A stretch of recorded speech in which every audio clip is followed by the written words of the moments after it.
한 아들이 아버지에게 분깃을 요청하고 있습니다. 분깃을 요청하는 이 아들 분명히 잘못됐습니다. 지목도 아닙니다. 그런데 분깃을 요청하고 그리고 아버지는 그것을 허락해 주고 있습니다. 분깃을 가지고 나간 둘째 아들은 다 망가졌습니다. 모든 걸 다 허비했습니다. 육신도 마음도 영도 다 망가진 채 이제는 내가 돌아갈 곳이 없습니다. 그래서 그는 아버지 품이 그리웠습니다. 역시 아버지 품밖에는 더 좋은 것이 없다는 것을 생각하게 됩니다. 그래서 아버지의 품으로 돌아가기로 결단합니다. 그 아버지가 먼 곳에서 그 아들을 기다리고 있었습니다. 아들이 돌아오고 있으니 아버지가 얼마나 행복했겠어요. 그 행복을 나 혼자 누리고 싶지 않았습니다. 이 기쁨을 모두와 함께 같이 기쁨을 나누고 싶었습니다. 살찐 송아지를 잡고 잔치를 벌였습니다. 여기저기에서 잔치 소리, 기쁨의 소리, 웃는 소리, 그 소리는 저 바깥까지 그렇게 들려오고 있었습니다. 세상의 모든 재산을 가지고 다 탕진했는데 그를 위해서 잔치를 베풀고 있을 때 여러분 박수 쳐줄 수 있는 사람 한번 손 좀 들어보세요. 그게 쉽지 않습니다. 그게 쉽지 않습니다. 모든 사람들은 다 그럴 수밖에 없어요. 그런데 우리 하나님께서는 쉽지 않은 그 일을 네가 해야 그래야 너가 내가 가진 기쁨을 같이 누릴 수 있어. 그 일을 해야 내가 가진 행복을 너도 같이 행복할 수 있어. 우리 아버지가 그래야 하시는 거예요. 아버지가 이르되 너는 항상 나와 함께 있으니 내 것이 다 내 것이로되. 지금 이 말씀은 세 가지를 말씀하시고 있어요. 하나는 나는 너와 항상 함께하고 있다. 항상 함께하고 있다. 또 다른 하나는 내 것이 다 내 것이다.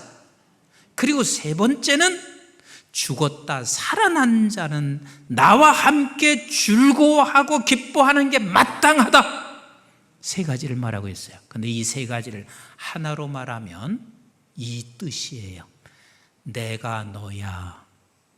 이 내 동생은 죽었다가 살아났으며 내가 잃었다가 얻었기로 우리가 즐거워하고 기뻐하는 것이 뭐하다? 마땅하다. 이 말은 너는 나잖아. 내가 너잖아. 그러니 내가 기뻐하는 대로 너도 기뻐하는 게 마땅하다. 너 이렇게 했으면 좋겠다는 게 아니에요. 마땅하다. 너는 나니까. 그래서 우리가 깨달을 말씀이요, 우리가 하나님의 마음의 눈을 가지고 있으면 그게 진정한 행복이에요. 그게 진정한 기쁨이에요. 그러면 여기서 우리는 두 가지 질문이 이렇게 던질 수 있습니다. 하나는 하나님의 마음의 눈이라는 게 무엇인가? 또 하나의 질문은 하나님의 마음의 눈을 어떻게 가질 수 있나? 그러면 하나님의 마음의 눈이 뭔 줄 아세요? 하나님 마음의 눈은 사랑이에요. 사랑의 눈이란 말이에요. 아멘이신가요? 사랑의 눈이에요. 사람이 사랑을 가지고 있다. 하나님의 마음의 눈을 가지고 있는 것은 사랑을 가지고 있는 것인데, 사실은 우리가 하나님으로 인하여 저와 여러분들이 영생을 얻었잖아요. 그럼 영생을 얻은 자는 사랑을 받은 자이고 사랑을 가지고 있는 사람이에요.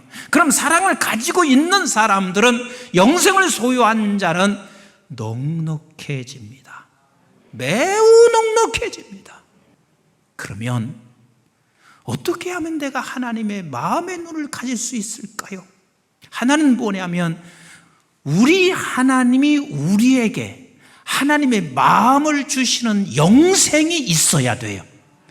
이것은 내 힘으로 되는 것이 아니라 하나님의 힘으로 되는 거예요. 그래서 그것을 은혜라고 말을 해요.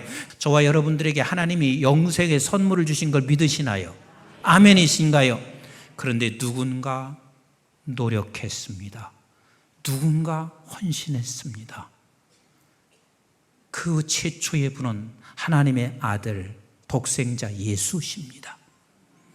한국의 복음을 전파하기 위해서 저와 여러분들에게 영생을 주기 위해 수많은 사람들이 피를 흘려 죽은 거예요.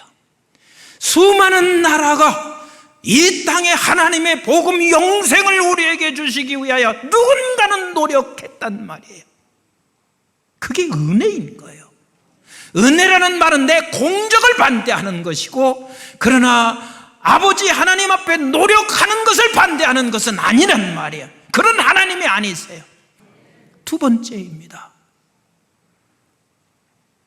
우리가 하나님의 마음의 눈을 가지고 있는 우리를 사단이 늘 막습니다. 우리는 하나님의 마음의 눈이 없다고 생각하게 만듭니다. 그래서 우리 하나님께서 이렇게 말씀하시고 계세요. 우리는 하나님의 마음의 눈, 사랑의 눈을 사모하셔야 돼요. 고린도전서 12장 31절에 하나님께서 이렇게 말씀하시고 있습니다. 은사를 쭉 설명하시면서 너 더 큰 은사를 사모하라. 더 큰 은사를 사모하라. 사랑을 사모하셔야 돼요. 사랑을 사모하셔야 돼요. 다시 말하면 아버지 하나님의 마음의 눈으로 내 남편 보게 해주세요. 하나님의 마음의 눈으로 내 아내 보게 해주세요. 하나님의 마음의 눈으로 우리의 공동체 보게 하여 주세요. 여러분, 하나님의 마음의 눈으로 보지 아니하면 맏아들과 같이 불만을 품게 되어 있어요. 그리고 공격하게 되어 있어요. 누구나 마찬가지예요. 그러니 하나님의 마음의 눈을 사모하셔야 돼요. 그리고 세 번째는 훈련입니다. 훈련이에요. 내가 하나님의 마음의 눈을 가지고 세상을 보는 것은 훈련이에요. 끊임없이 훈련이에요. 그럼 여기서 훈련이라는 말이 무슨 소리냐면, 아침에 내가 당신을 사랑하기로 했어. 그래서 내가 사랑하려고 손을 먼저 내밀었더니 아니, 손을 갖다가 싹 빼버리는 거야. 그래서 내가 다시 그놈을 미워하기로 작정했어. 근데 훈련하는 사람은 저녁에 가서 다시 회개합니다. 운동선수가 메달을 따는 사람들은 훈련을 끝까지 합니다. 훈련을 끝까지 해요. 우리 하나님의 마음의 눈을 보고 그리고 사랑의 눈으로 세상을 바라보는 것은 매일같이 훈련이에요. 오늘도도 절망합니다. 사랑하는 성도 여러분, 하나님 마음의 눈을 우리 함께 가지십시다. 가지고 있는 하나님의 마음의 눈을 우리는 사용하셔야만 합니다. 그래야 진정한 행복이 있어요. 세상 것은 잠시 우리에게 기쁨을 줄 수 있지만 결코 그게 영원하지 않습니다. 아버지의 기쁨이 여러분들의 기쁨이 되기를 주의 이름으로 축복합니다. 아버지의 행복이 우리의 행복 되기를 주의 이름으로 축복합니다. 그러기 위해서는 하나님의 눈, 마음의 눈, 사랑의 눈을 날마다 사모하시고 훈련하여 그 사랑의 눈으로, 아버지의 마음의 눈으로 세상을 바라보는 우리 모두가 되시기를 주님의 이름으로 축복합니다. 아멘.